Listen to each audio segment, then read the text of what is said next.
Punjabi singer Sidhu Moosewala की हत्या के बाद अब गैंगस्टर लॉरेंस बिश्नोई गैंग की खतरनाक प्लानिंग का खुलासा हुआ है। सलमान खान से लेकर बम्बिहा गैंग के कई बदमाशों को मारने का प्लान दुबई में बनाया जा रहा था। लॉरेंस गैंग के भर्ती सेल के मुखिया सचिन बिश्नोई की गिरफ्तारी के बाद अब ये बड़ा खुलासा हुआ है। दिल्ली पुलिस की पूछताछ में सचिन थापन लॉरेंस गैंग के एक प्लान के बारे में खुलासा कर रहा है। लॉरेंस बिश्नोई ने सिद्धू मूसेवाला की हत्या कैसे करवाई और 3 बार सलमान खान को मारने की प्लानिंग के बाद अब कैसे चौथी बार भी प्लानिंग की जा रही है।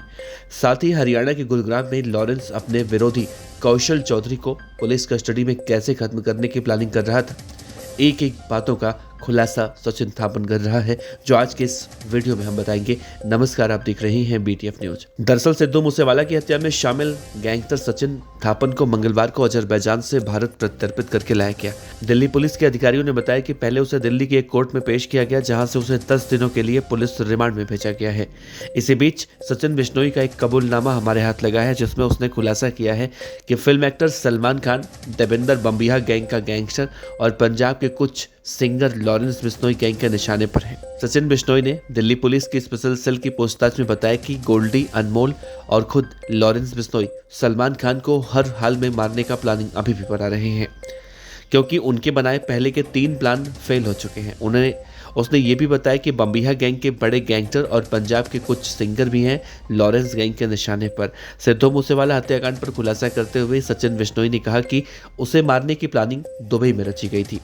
Special cell counter intelligence unit को गैंगस्टर सचिन बिश्नोई ने सिलसिलेवार तरीके से सिद्धू मूसेवाला हत्याकांड और विदेश यात्राओं से लॉरेंस बिश्नोई की गैंग को कैसे ऑपरेट किया जा रहा है, इस पूरे बारे में बताया है। और ये भी बताया कि वो कैसे फर्जी पासपोर्ट के जरिए दिल्ली एयरपोर्ट से पिछले साल अप्रैल के महीने में दुबई भागा था। थापन ने कहा कि दुबई में रहते हुए उसने दर्जनों बार गोल्डी बराड़ से बात की और लॉरेंस बिश्नोई से तिहाड़ जेल में फोन पर बात कर ली थी। उसने कहा कि लॉरेंस बिश्नोई ने मुझे कहा था कि मैं तिहाड़ जेल में हूं और फोन ज्यादा इस्तेमाल नहीं कर पाऊंगा, इसीलिए गोल्डी, अनमोल और तुम मिलकर मूसेवाला को मार डालो। फिर सचिन ने कहा कि दुबई में मेरी मुलाकात उस वक्त गैंगस्टर विक्रम बराड़ से हुई। विक्रम बराड़ एक किराए के फ्लैट में गैंग के 4-5 बदमाशों के साथ और अत्याधुनिक हथियारों के साथ रहा करता था, जहां मैंने भी करीब 1.5 महीने काटे।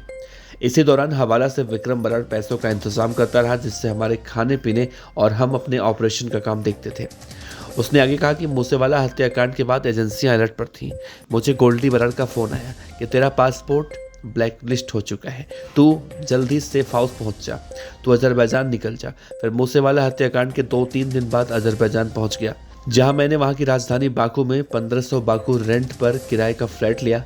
सचिन बिश्नोई ने कहा, और करीब 2 महीने में वहां बम्बिहा गैंग के गैंगस्टर विकी मित्तू खेड़ा के हत्यारे कौशल चौधरी को पुलिस की कस्टडी में मारने का प्लान बना रहा था। तभी एक रोज पार्क में टहलते वक्त मुझे अजरबैजान पुलिस ने पकड़ लिया, जिसके बाद से मैं डिटेंशन सेंटर में बंद था। मैंने अपना एक वकील वहां पर किया था, जिससे केवल लैंडलाइन पर ही मेरी बात हो पाती थी। उसने आगे कहा कि मूसेवाला हत्याकांड की प्लानिंग में गैंगस्टर गोल्डी बराड़ ने मुझे गाड़ियां अरेंज करने का काम सौंपा था और मैंने बोलेरो कार अरेंज की थी। मेरी गैंगस्टर गोल्डी, अनमोल से लगातार उस वक्त बात हो रही थी। दोनों इस वक्त अमेरिका में हैं। दुबई में विक्रम बराड़ के घर पर गैंगस्टर रोहित गोदारा से भी मेरी मुलाकात हुई थी, जो फिलहाल साउथ अफ्रीका के किसी शहर में छिपा हुआ है।